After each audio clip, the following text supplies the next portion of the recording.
thank you very much, Kelly, and it's really, truly a pleasure to be with you all here today. Minister Bennett, thank you so much for your remarks, and I have to say I'm an angler, and I come from Washington, D.C. area where we are facing our own issues with the Chesapeake Bay and rockfish declines, and so it's something I care greatly about and have done some work on in other parts of my career.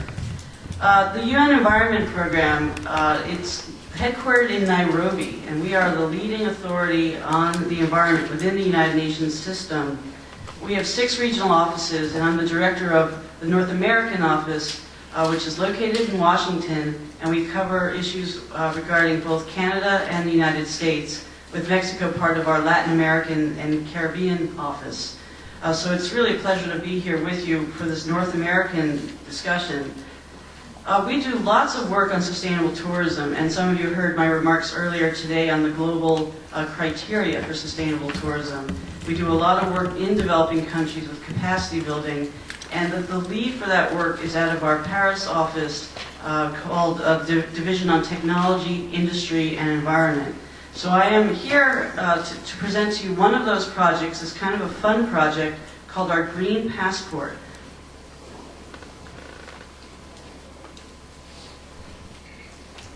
What I'm going to do is just very briefly talk about some of the steps that we undertook under this initiative to date, and then where we're heading now with this. As Kelly said, this is aimed at tourists. It's an outreach mechanism. It's kind of a very fun, internet-based, for the moment, initiative.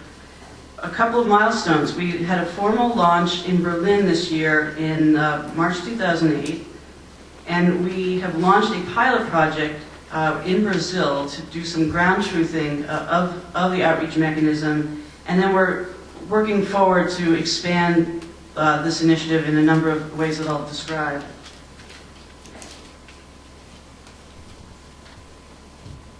That was that slide. Okay.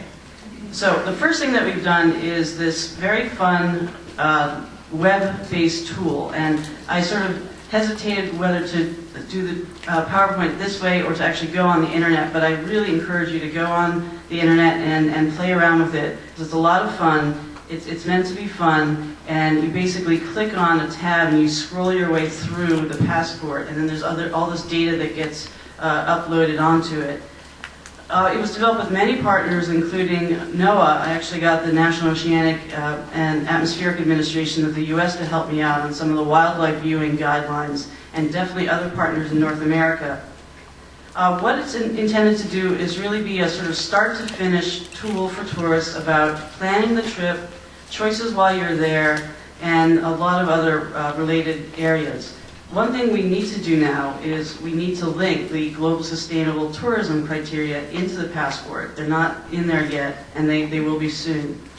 There's also a tab on climate change, and just explaining and linking tourists to the various global carbon offset websites. We don't take a position on which are better than the others, but we just have links so people can learn about that.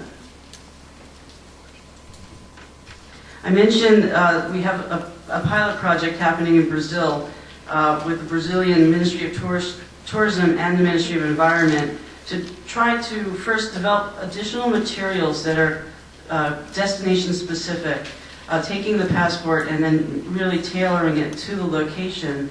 There's also a substantive part of that, which is actually taking steps to improve the sustainability of the location as part of that with the local community. Following the launch of the internet site, we actually had a number of requests from countries to do hard copy passports. And we have that underway. We hope to have it ready, at least the first ones, by the end of this November. One of the requests, for example, came from South Africa, which would like to disseminate hard copies of the Green Passport to tourists that come to the 2010 World Cup. So it has a really great capacity for outreach given the popularity of those events. Another thing that we're doing is, again, very sort of place-specific postcards. This is an example of one that was developed in Brazil. There's posters and banners being developed. which can be used and have actually been used in Brazil for major conferences. They had a conference of 15,000 people where they had these major banners and information packets to try to do outreach through that mechanism. Okay, and now a little bit about next steps. First, I mentioned there are these country-specific green passports, and we really are getting just an increasing number of requests for those. So we'll be expanding the number of countries that we work with for that purpose. There's also more destination distribution. Again, like a real focus down on the destination and not just sort of the global, more generic what one can do. We're already the web-based mechanism is already in French and English and Portuguese, and we're now working to translate it into these 3 other languages: Greek, Spanish, and German. And another aspect that we're looking at, and this is very much just under consideration at the moment, is whether to use the passport to actually highlight specific country commitments. And an example was a project I discussed earlier today, which is in the Caribbean. There's, with Bahamas, we're working on a Caribbean challenge. And Bahamas is working with the Global Environment Facility, which is in Washington. It's sort of part of the, it's separate from the World Bank, but it's similar in that it funds sustainable projects. And the government of Bahamas has made a commitment to protect 20% of its marine ecosystem and is now working with us and the Jeff and the Nature Conservancy on fee-based systems to protect that area, to keep money set aside to support the continued sustainability of that region. And so one thought is, well, could we use the website and other materials to note that, to bring that to people's attention? So that's something we're thinking about.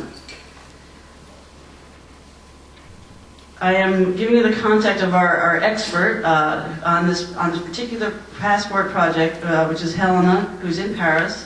But I'd really welcome your coming and talking to me if you're interested in this and any other of the work that we do.